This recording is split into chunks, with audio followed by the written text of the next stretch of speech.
আপনি ভাবুন, আপনি যখন সেবা করতে বসবেন, আপনি ওই অন্ন সেবাই করুন, যেই সেবা করুন, আপনি 3-4টি ব্যঞ্জন দিয়ে সেবা করছেন, তাই তো?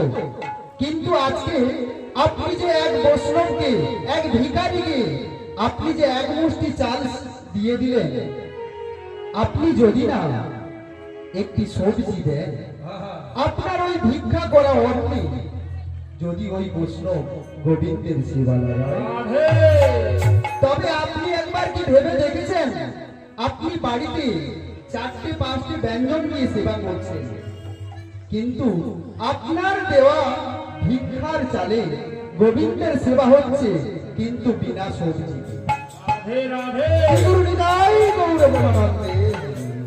তবে এমন ভুল করো না। আজকে গৌরী কি করেছে, এই নাও বাবাজি, আমি তোমার জন্য ভিক্ষা নিয়ে এসেছি। ওই বাবাজি কান থেকে ওই ঝুলিখানা গৌরীর দিকে বাড়িয়ে দিল, আর গৌরী মা ওই ঝুলিতে চালখানা দিয়ে দিল।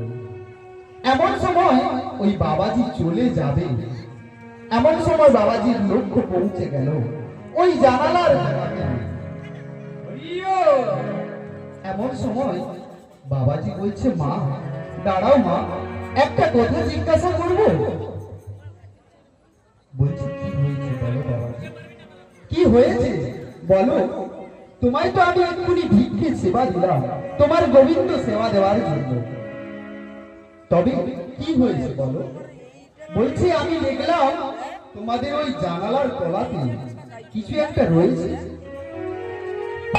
ওই গৌরীমা বলছে, হ্যাঁ তুমি ঠিকই দেখেছো, ওই জানালার তলাতে না একটা কালো পাথর রয়েছে। আমি ভেবেছিলাম এই কালো পাথরটা ফেলে দেব। কি বললে মা, তুমি কি বলছো, তুমি ওই কালো পাথরটা ফেলে দেবে? বলছে, হ্যাঁ, আমার স্বামী ওই নদীতে কুড়িয়ে পেয়েছে, আর ওই পাথরটা আমাকে গচ্ছিত করে রাখতে পেরেছে। তবে আমি এই পাথরটা নিয়ে কি করব, আমি এই পাথরটাকে ফেলেই দিব। আর বাবাজি কি করেছে, ওই উড়নিখানার আঁচল ওই মায়ের সামনে বাড়িয়ে বলছে, মা গো, তুমি সেই ওই কালো পাথরটাকে ফেলে দেবে? তাও না মা, আমাকে ওই কালো পাথরটা ভিক্ষে দিয়ে দাও না মা, আমার ভিক্ষে দাও না মা।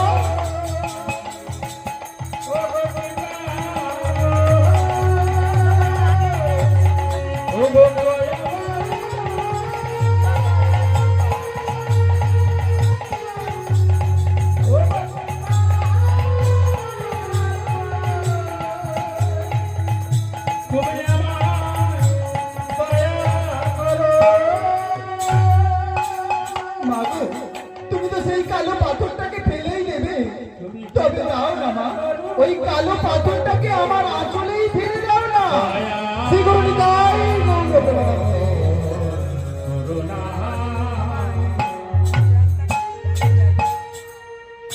কি বললে বাবাজি, এই সামান্য পাথর তুমি নিয়ে কি করবে বলো? বলছে, মা ওই কালো পাথরটা তো তুমি তো সেই ফেলেই দেবে, দাও না মা, আমার এই আঁচল খানায় ওই কালো পাথরটা ভিক্ষা দিয়ে দাও না মা। বলছে, ঠিক আছে ঠিক আছে, আমি দিয়েই দিচ্ছি। এই বলে ওই বাবাজিকে কালো পাথরটা ওই বাবাজি ওই আঁচলের মধ্যে দিয়ে দিল।